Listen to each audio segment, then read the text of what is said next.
One good thing about the Washington bill is there's no cap. What some states are doing is their caps. And by the way, this is not a competition between states. I want every state to do well, because if we're going to get SAF to scale, then we're going to need everybody on board.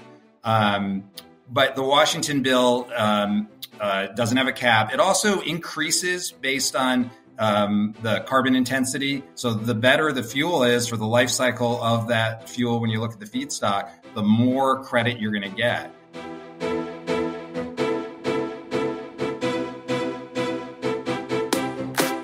Welcome to Sustainability in the Air, the world's first podcast dedicated to sustainable aviation.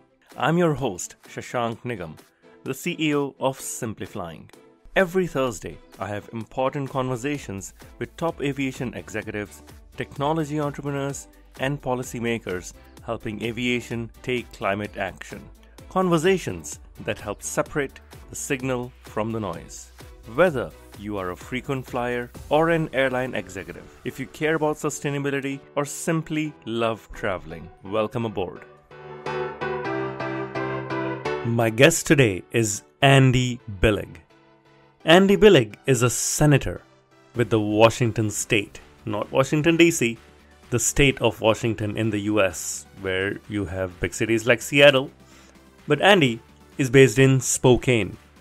Why do I have a government official on this podcast, which primarily has featured technology entrepreneurs as well as airline and aviation CEOs? Well, that's because Andy and his team are responsible in creating regulations that make Washington state very, very attractive to sustainable aviation fuel companies to come and make SAF there. I discussed with Andy what it takes to create a conducive environment to help sustainable aviation thrive. I hope you enjoy this conversation.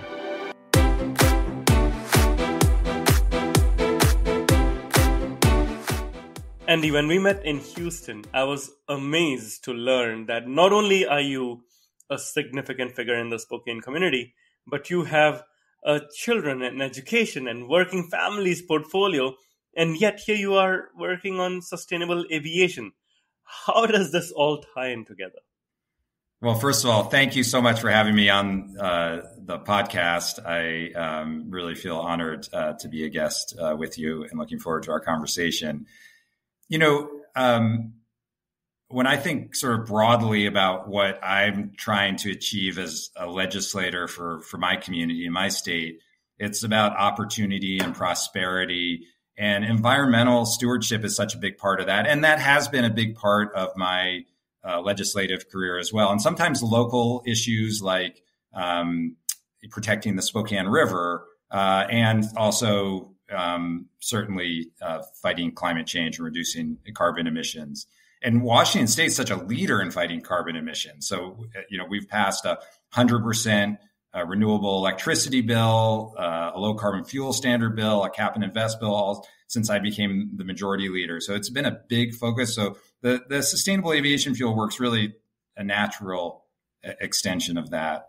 And then also sometimes there's serendipity because 12 years ago as a freshman in the House of Representatives, I did a term in the House before I moved to the Senate, the chair of the Energy Committee, which I was on, just handed me a folder and said, Billig, this is your bill. And it was a bill about sustainable aviation fuels, which I was so glad about because it was such an interesting topic, really at that time, a new topic, and also blended with sort of an interest in aviation that I've always had.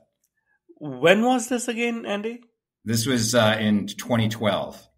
This was over a decade ago, when Yes. Not many people knew about sustainable aviation fuels. Did you know anything about what you're getting into?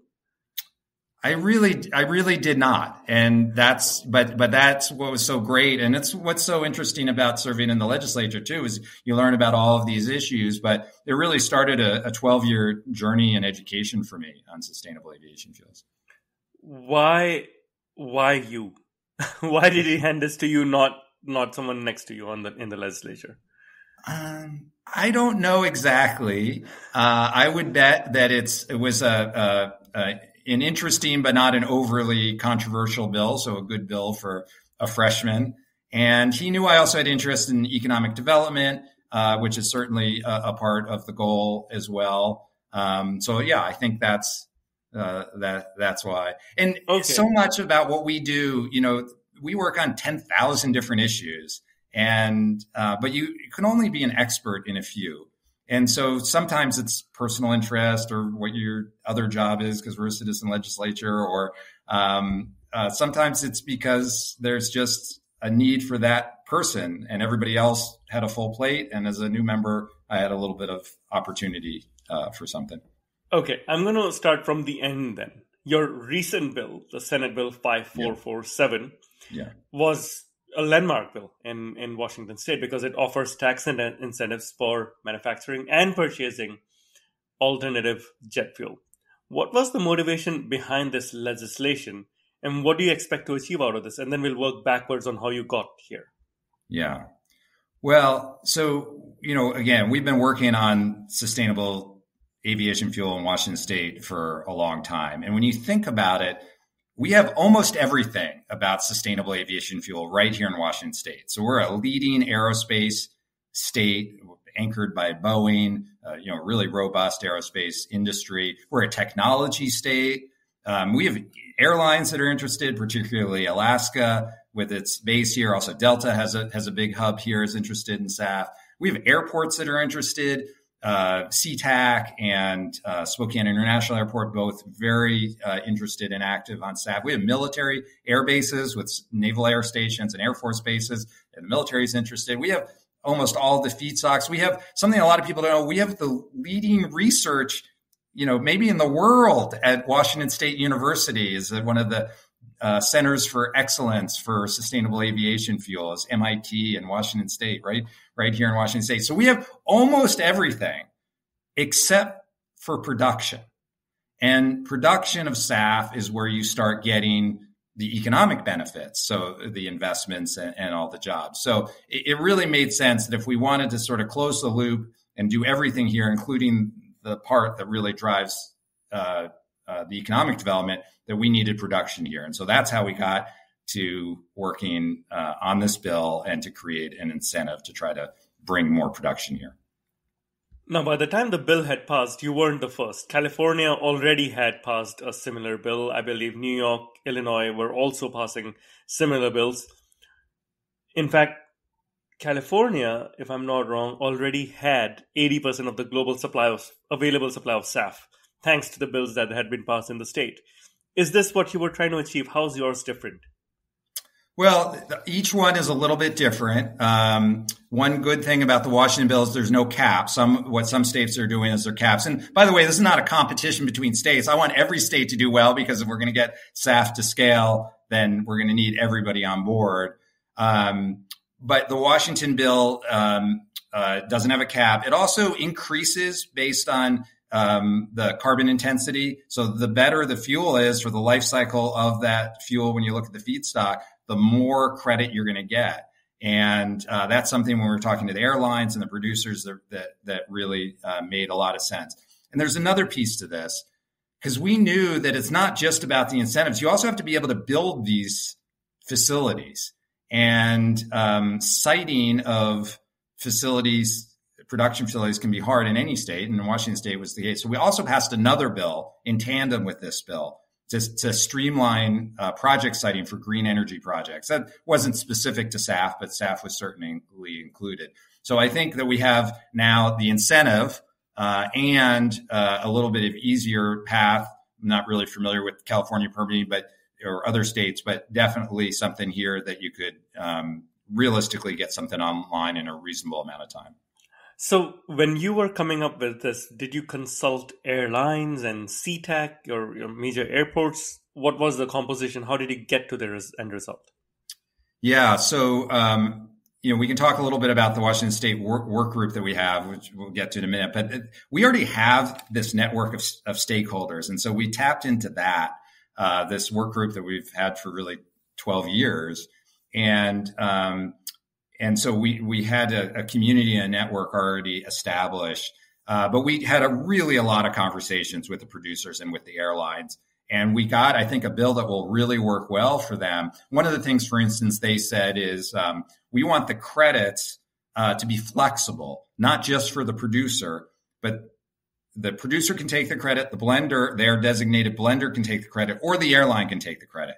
And that gives you maximum flexibility to utilize it. So that's an example of feedback we heard from the producers and airlines that got into the final bill, and I think is why they got excited about it. Okay, so you mentioned the working group already. You are the chair of the Sustainable Aviation Biofuels Work Group. What was the involvement and why did you decide to chair it? I'm sure you weren't asked, hey, Andy, go chair this group. So the Sustainable Aviation Fuels Work Group for Washington State was created in that first bill, that bill that I talked about from 12 years ago. It did a few things, but that was one of the things that the bill did. And I should have mentioned this earlier. One of the reasons we got to that bill and the reason we were working on this, I could see you were surprised that we were working on this in 2012. In 2011, there was something called SAFN, the Sustainable Aviation Fuel Northwest Assessment. It was the first regional assessment of its kind in the nation. And this is, again, Boeing and Alaska and the airports and WSU, environmental groups. Everybody got together and did an assessment saying, hey, is Washington State, is the Northwest, the right place to advance SAF technology and production? And, the answer was a resounding yes. And out of that group, one of the recommendations was we need the legislature to be involved in this. And so the work group's goal is to provide a connection for all of the diverse stakeholders in what's still a young industry, but was really a young industry at that time. But also that group helps to educate the legislature. So we do reports to the legislature and so that group has really been vital, not only for my education, but I think for advancing this industry and sort of keeping it at the forefront of people's minds. Very interesting. So going back, in 2012, you were asked to lead this, which led to the working group, which then ultimately led to the bill that was passed.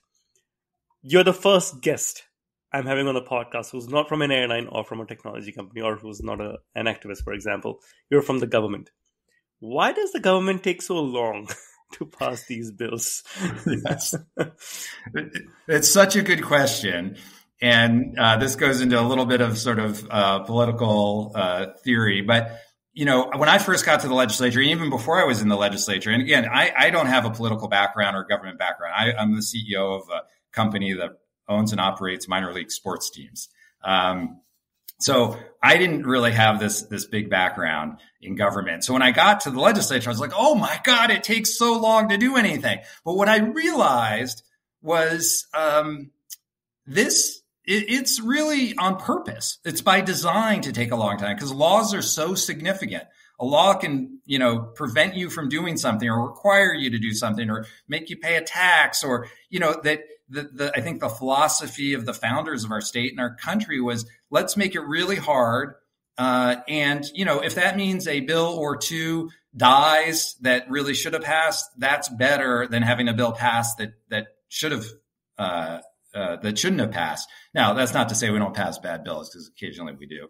But the other thing I'll say about the bill that we passed, 5447, the Sustainable Aviation Fuels Incentive Bill that we just passed this past session in 2023, that bill did pass in 1 year. So it actually was, conceived and researched and written before the 23 legislative session, introduced for the 23 session, and passed that same session. And that for a big bill is not always the case. As you mentioned, things can take longer. But if it's the right policy and there's a lot of support, things can move faster. Okay, so 1 year is a short time in the government annals. So it's good to get some perspective here, when we are talking. You highlighted that the tax incentives that increase depending on the reduction in emissions. What feedback have you received based, from fuel producers and airlines regarding this structure? Well, the feedback's been very positive because, one because they've had a lot of input into the bill. So it really, I think they feel some ownership in the bill because, we didn't take every recommendation, but we took a lot of them. And then I think the proof that it's making progress is that we have 3 companies already that are interested in Washington State. BP, SkyNRG has announced that they're looking at Washington, and then 12, which is a smaller company, but they've already broken ground on a sustainable aviation fuel production facility in Moses Lake, Washington. So I think, the feedback that we're getting in words has been positive, but also in the actions that we're seeing from the production companies. And you and I were in Houston at the Sustainable Aviation Fuels Congress, and there were numerous companies who approached me saying, "Hey, we're looking at Washington," and started some conversations there as well. Are you getting this kind of feedback from mostly US-based companies, or is this a global phenomenon? Someone like, like Neste coming and saying, "Oh, can we set up a factory in Washington State?" Yeah, definitely global. And that's, SkyNRG being a Dutch company for one. So yeah, definitely global from other companies as well.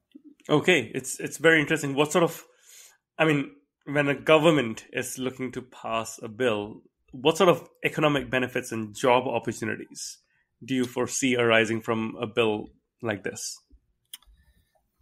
Well, certainly the initial investment. So, these facilities are $800 million, $1 billion of investment. So that's a lot of construction jobs, a lot of engineering jobs, which are going to be great for our communities. And then, that money being spent in our communities is really positive.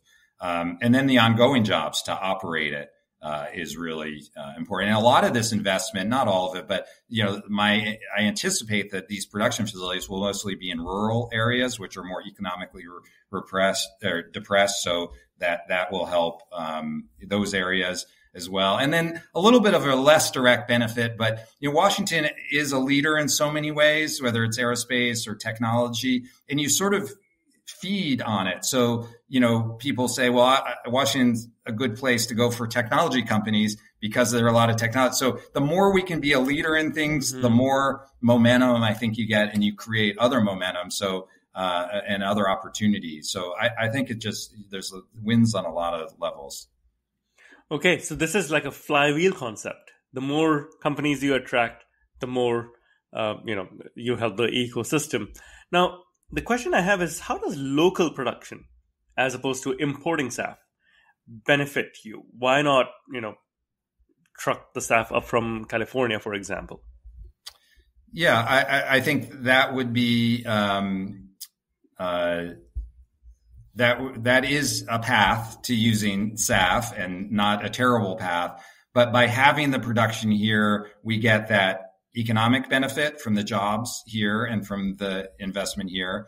And, I guess you could also look at that question from another, what about producing it here and then having it used somewhere else? Because it's not certain that it would be used here just because you make it here. But we also really, another benefit of sustainable aviation fuel is that the particulate matter in the fuel is less. Generally, it depends exactly which jet fuel you're comparing it to, but generally the particulate matter is this. And that's something that was really appealing for communities near airports, particularly near SeaTac, and for airport workers. Okay. I can definitely see the entire multiplier effect coming in here, right? The bill mandates also Washington State University and University of Washington to calculate emission benefits. How will this data be utilized by you and your team in shaping future sustainable aviation policies? Well, this was kind of speaking of the clean air benefits, the cleaner air benefits around the airport. So there were a couple of legislators who represented areas around SeaTac. And so they were very interested in SAF for this reason about the lower particulate matter. And so they wanted to measure. And we try with our legislation to measure everything because we want to be data informed in the things that we do on behalf of the people of Washington State. So, there's always support to measure things. Now, the thing about SAF, it's going to be a while before we're probably at the level where we're using enough of it that you really could measure the difference in air quality at a particular airport. We're definitely, years away from that. But the good thing about starting, I think it starts in 2024, we'll create a baseline and then we can measure against that baseline. Okay. I have a few other questions around this. In Europe, especially, there's a lot of debate about where the SAF comes from. The feedstock is specifically what I'm referring to. Does the bill specify at all where the SAF comes from, or is there any preference given to new technologies like e-fuels?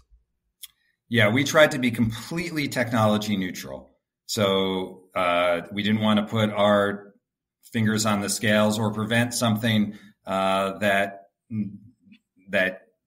hasn't even been invented yet. I was just talking with our Department of Ecology about carbon capture technology and getting credits under our cap and invest or our clean fuel standards for carbon capture if it's then used for sustainable aviation fuel. Well, when those bills were written, carbon capture wasn't done in a way that was economical. And now the point source carbon capture is actually a company in Spokane that's creating units to do point source carbon capture that we could be using that CO2 for SAF potentially. And so we're trying to do as much as possible to not preclude that development in the future. Now, we're going to look at the carbon intensity so that you can't come up with some technology that's heavily carbon intensive somewhere in that feedstock cycle. That is important to look at. But in terms of what the current or future technologies are, we want to be neutral. That is very interesting. Now, this also leads to the other aspect, which is if you are technology neutral, what about other sectors? Because you are looking at education, working families. You are responsible not just for aviation, but a lot of other sectors. What if the incentives for producing SAF in the state take resources away from other sectors that might need it? Let's say biodiesel. Well, again, I think the market will have a big impact on whether it be used for renewable diesel or it's used for SAF. And that's one of the challenges that SAF has had is that renewable diesel seems to have some additional incentives. So, the incentives that we now have in Washington State maybe help to even that out.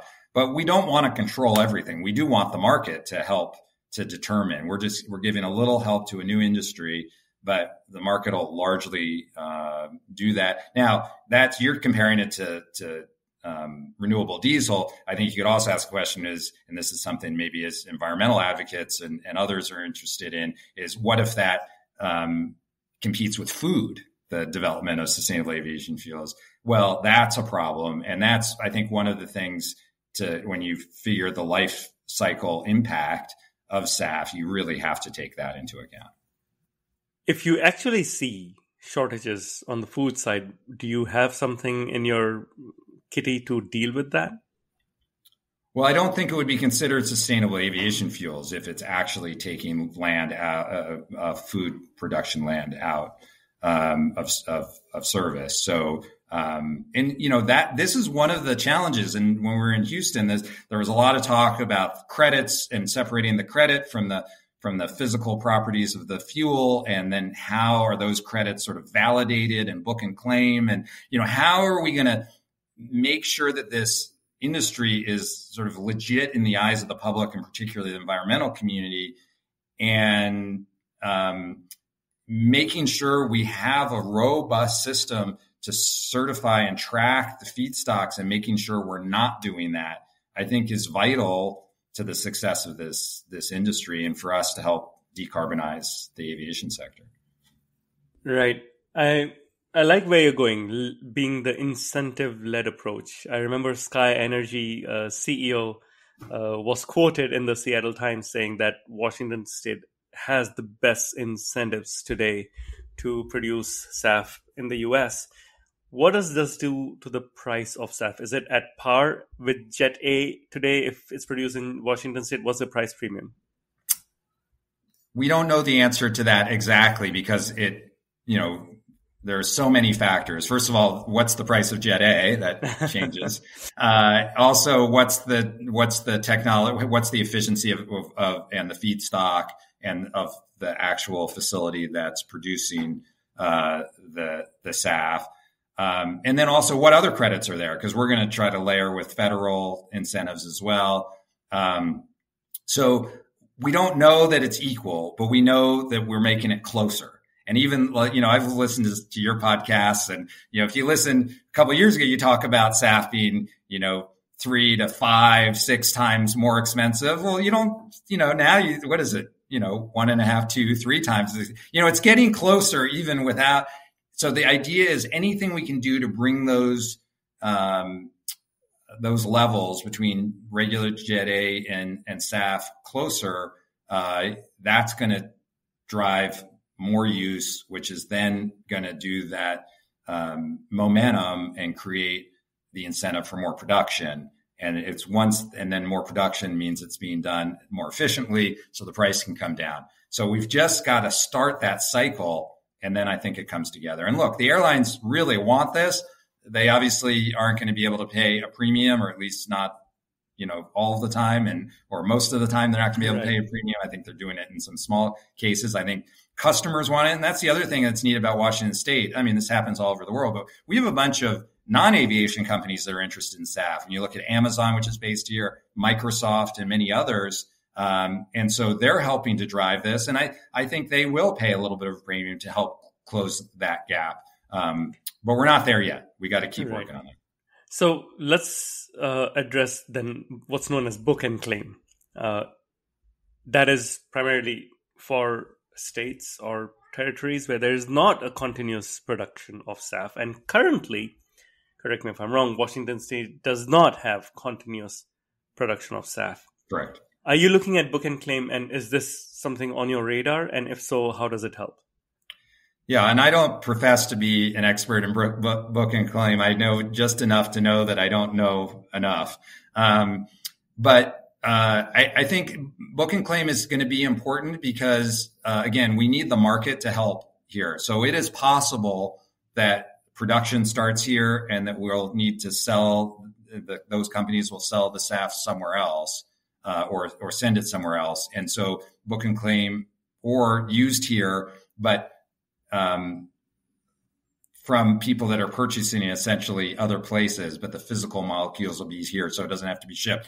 There's so many variations on that, and book and claim is vital to making sure the market is actually helping to bring this all together. And if you don't have book and claim, then you're saying you've got to actually buy the molecules, buy the fuel, and then put that actual fuel into the plane that somebody's using. And that practically is just so hard. So I think book and claim is important, but book and claim is also important for the reason we said, because that helps with sort of the legitimacy of tracking. So if you're going to differentiate between the molecule and the credit, you really need a robust system for tracking that, making sure it's not double counted, and all of that stuff that we heard about in Houston and that people are working on, really smart people. I think that's one of the biggest challenges for SAF right now is to get that right.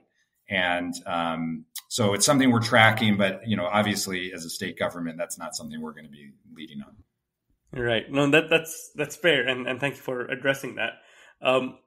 While the US states have focused on incentives, the EU countries have focused on mandates. Do you foresee Washington State, or for that matter, any other US states, introducing some mandates to go along with these incentives as well? It's interesting to think about how the EU and US are going about it differently and how that may impact. I mean, that interplay, because again, SAF can be used essentially anywhere, it can physically be shipped, or the credits can be done. So what happens in Europe impacts what's happening in the US. So we've been tracking Europe closely. I don't think you'll see states actually with mandates because the federal government would prohibit us from doing it for any interstate flights. So you could only theoretically, I'm not even sure if you could do it, but you could theoretically do it for in-state flights. In Washington, we don't have that many in-state flights. Maybe California, and I had heard some talk that maybe they were looking at that. Maybe they have enough in-state flights that there would be enough volume to look at that, but I'm not even certain. I think that would be a complex question for the state-federal interplay. We'll see how this goes. Where do you see the future of sustainable aviation in Washington State and the U.S.? How do you see it evolving in the next decade or so? Well, I hope it evolves robustly because we need it. Our planet needs it, and certainly we would like it to be here. So I hope that there's robust development here and in other states and other countries. But there's just so many factors, from the technology, the investment, the feedstocks, the incentives, market forces, the book and claim, which we were just talking about. All of that, what's happening in Europe, federal policy, all of that will have an impact in what happens in Washington State. But all we can control is what we control, which is to provide the incentives we have to try to smooth the siting, and also I just wanted to mention on the siting, it's not like we're throwing siting and permitting out the window. We still are going to make sure that we're responsible on how we site things. We just want to make sure we do it in a streamline. But anyway, all of those many factors will determine the future of sustainable aviation in Washington State. But I think we've got a pretty good path here for success. Right. You've, of course, been involved in so many different areas, from children to family. You have a sports management company you run. What was the most uniquely challenging aspect of getting this bill over the line? Well, luckily, there was a lot of support for sustainable aviation fuel for all of the things we've talked about, the economic benefits, the air quality benefits, certainly the climate benefits. So all of that made it a fairly easy path. I think education, though, was probably the biggest thing, that even though we've been helping to educate the legislature over the last 12 years or so from our work group, it's just not at the front of minds of most legislators or constituents. So we've just been trying to educate. And then one other little bit of a hurdle was just some confusion about SAF relative to electric aircraft or hydrogen-powered aircraft, which also we have a lot of progress in Washington State on those fronts. And I think some legislators viewed it as sort of an either or. Oh, should I be in favor of SAF or should I be in favor of electric aircraft? And trying to help them educate. It's not either or, it's and both. There's different functions, for different technologies and different timelines as well.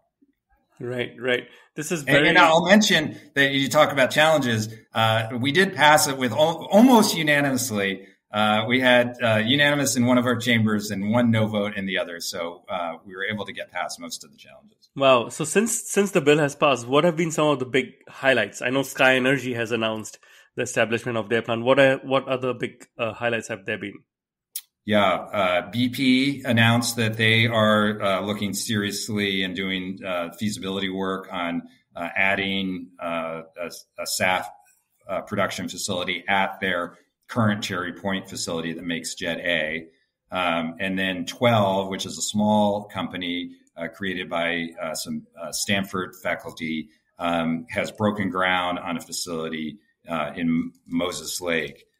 So those are the headlines, but then with all of the other conversations sort of going on, and our Department of Commerce has been very active in talking to companies about looking at sites and helping to explain the incentives. But those have been the big highlights so far. I'm glad to hear this. I think overall this has been very encouraging. It's so good to get a behind the scenes view of what goes on. How does the government pass a bill, and what it takes to get this over the line? I'm really happy to see the momentum you're getting, and hopefully that will only, go bigger here, and we'll see a significant supply of SAF in Washington State. Andy, what do you say to people who say that the bill doesn't go far enough in pushing for sustainable aviation? Yeah, I mean, I think, first of all, I'll just say broadly, the environmental community in Washington is very supportive of SAF and worked to help pass the bill. They were part of the stakeholder group that worked on the bill before it was introduced. Their environmental groups are part of our sustainable aviation fuel work group. So broadly, the environmental community is supportive, but there were some parts of the environmental community that thought that the answer is to not fly, that's how to decarbonize the aviation industry, is to not fly. And we had some people show up at different hearings to make that case, to say this is just going to allow people to keep flying. And even if SAF works a little bit or a lot, it's not going to be enough to decarbonize the way we need to. And, you know, not flying would reduce emissions, but I just don't think that's a realistic strategy. And certainly there would be other negative consequences. But again, that was a very small minority opinion. I think the other conflict is on the siting of the green energy facilities. And there's a guy named Ross McFarlane. He's on the National Sierra Club board, and he's been really active in Washington State, doing a lot of great work on SAF and other environmental issues. And he said in a meeting not too long ago, the environmental community is really good at stopping things, and for good reason. And really have stopped a lot of dirty, polluting things that would be in our state. But when we think about a transition to a green economy, and we're going to get all those environmental benefits, we also have to make sure that we're going to actually be able to cite the things that are going to make that green economy possible.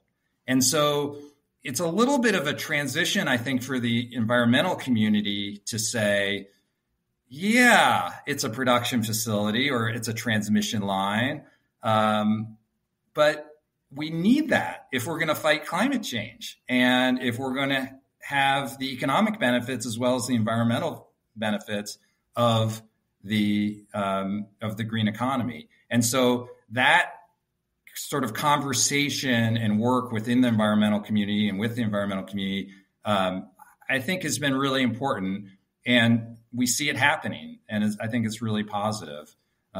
So the last thing I'll just say about people who say, hey, it doesn't go far enough or have some environmental concerns is I think concerns that the life cycle of the feedstocks may not be robustly evaluated. And I think that's a legitimate concern. And I think it's something, as we talked about with book and claim and tracking credits and make sure they're not double counted.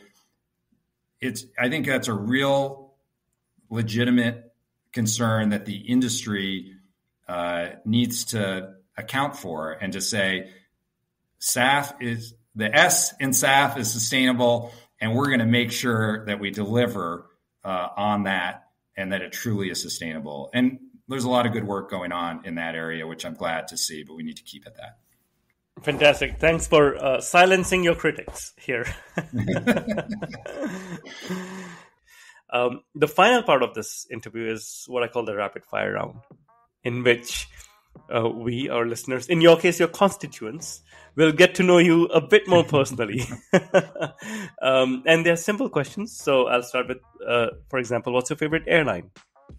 I have to go with my hometown airline, Alaska Air. But I also have a special place in my heart from the most obscure airline I've ever flown, which was Druk Air. Druk Air in Bhutan. Yeah. Wow. Fantastic. Yeah. Okay. I have not flown that one yet, but it's on my list. Yeah. I'll tell you something obscure about an obscure airline, Druk Air. They have recently announced launching a new flight from Singapore to Palau in the South Pacific. Go figure why a Bhutanese airline will be flying from Singapore to Palau. Interesting. Obscure becomes even more obscure. Yeah. So, what about your favorite book? Well, to be a good guest, I should say Sustainability in the Air, your new book. Thank you very much. I haven't read it yet. I don't even know if you can buy it yet, but I will read it. It is out on Amazon. So it's out. Okay, good. I know it just came out, so I'll look forward to reading it. But I love the book, The Right Stuff, which is about the Mercury 7 astronauts and Chuck Yeager, the early space flight. Okay. So, I'm going to check it out. The Right Stuff. I wasn't. Yeah, and it's a movie. There's a movie, The Right Stuff, too, which is wonderful. Okay, I'm Googling it right now. Okay. I'm quite a space geek, and I would love to find out more. What's your favorite city? Well, I have to say Spokane. Spokane is just one of the. I think it's a really underrated city. I'm so glad you had a chance to drive through not too long ago. But with the sort of majestic waterfalls in the middle of downtown is really unique. But I also love Washington, D.C., which is where I grew up and went to college. Wow, you moved from Washington, D.C. to Washington State. Yeah, Washington. Interesting. What's your favorite movie? And you know, I think I'm taking these questions with a little bit of an aviation theme, but No. I'll go What's with the first one that comes to your mind? Yeah, the first aviation movie that came to my mind was actually To Fly, which is an IMAX movie. That it was one of the first IMAX movies, certainly the first IMAX movie I ever saw, and they played at the Air and Space Museum not long after the Air and Space Museum opened. And I grew up in DC, so I remember seeing this incredible IMAX aviation movie, and it had such an impression on me. And I think it's part of, fueled my interest in aviation. Wow, this is very fascinating. I had no idea. A 1976 movie that opened at the Smithsonian, interestingly. Yeah. So, because it's the Smithsonian Air and Space Museum. And wow. I think it was one of the first IMAX theaters, actually. Wow, fantastic. I'm learning so much right now. You've even flown an airline I have not flown. Now I'm really intrigued. What is something you want to learn, Andy? I mean, I want to keep learning about other cultures. That's something, I travel a lot, and I love that. So I hope to keep learning about other cultures. Fantastic. What is something that you do in your free time? I run and I ride my bike, and I used to do triathlons. But yeah, now I would say it's, spending time with my family, or I think the other thing is I go to a lot of baseball and hockey games because of my other job. Right. I do that for work, but also for fun. For pleasure, right. What is the best advice you've received? Oh.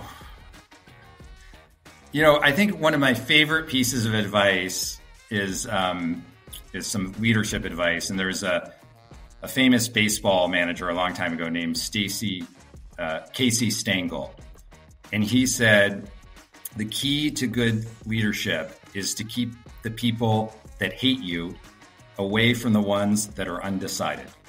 And I love that advice. But wow. Seriously, I think the best advice I ever got was don't accept the conventional wisdom. And in our company and my legislative work, I've really sort of adapted that. We might do something the way it's been done before, but we'll never do something because that's the way it's been done before. Very always try to keep that at the front of my mind. I love it. I like that. And final question. If we are speaking a year from now and we are popping champagne, what are we celebrating? Hopefully, related to what we've talked about today, that we're celebrating additional groundbreakings of sustainable aviation production facilities in Washington State. Fantastic. I wish you all the best for that, Andy. Congratulations on getting this bill through, making Washington State so attractive for sustainable aviation fuel producers, making it so attractive for airlines who want to uplift SAF, for example. And I think there's a lot that we can all learn when it comes to taking your time to get things over the line. Congratulations. Thank you so much. Really enjoyed the conversation. Thank you for listening to this episode of Sustainability in the Air. Aviation is one of the hardest to decarbonize industries, yet there are multiple paths to get to net zero. Awareness is key to a green future. So please give us your support to help our sustainable aviation insights reach a wider audience. You can do this by sharing this episode on your network, on LinkedIn, Twitter, or even WhatsApp. Or perhaps you might consider leaving a review on Apple Podcasts, Spotify, or wherever you listen to this episode. You can start a conversation with us by writing to us at podcast@simpliflying, that's simply with an i.com. And for more content on sustainable aviation, please visit our website green.simplifying.com and join the movement. Sustainability in the Air is an original podcast by Simplifying. The show is produced by Juraj Toth in Slovakia. Dirk Singer is our Director of Sustainability, who leads research for each interviewee out of Greenwich, UK. Shubhadeep Pal is our supervising editor based out of Mumbai and Singapore. The articles are written by Ayushi Badola in Dehradun in India and Meera Hull in Montreal, Quebec. Creative design is led by Lihia Esteve in Montreal. Baiba Drimain is the project director for the show based out of Valencia, Spain. Special thanks to Wendy Sim in Singapore. And I'm Shashank Nigam, the CEO of Simplifying and your host. Please feel free to connect with me on LinkedIn.